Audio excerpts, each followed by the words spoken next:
Hai semuanya, bersama Bunda Santi di sini. Assalamualaikum.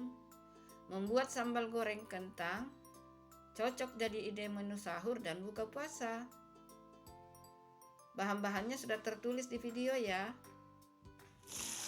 Goreng kentangnya dulu. Setelah kentang dikupas, dicuci bersih, dipotong-potong dadu, lalu digoreng. Digoreng sampai matang ya teman-teman. Jangan lupa diaduk-aduk biar matangnya sempurna.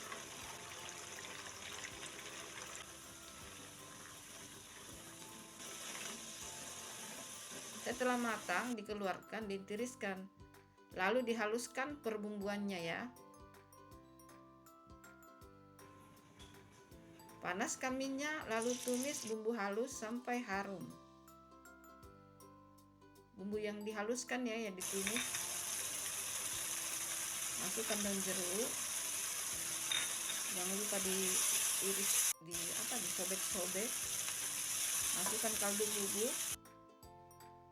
Fungsi daun jeruknya disobek-sobek biar wanginya makin keluar ya teman-teman. Lalu masukkan kentangnya. Jangan lupa diaduk-aduk biar bumbunya meresap ke dalam kentangnya. Nah, ini sudah matang. Jangan lupa dikoreksi rasa ya sebelum dikeluarkan. Silahkan mencoba resepnya, semoga bermanfaat.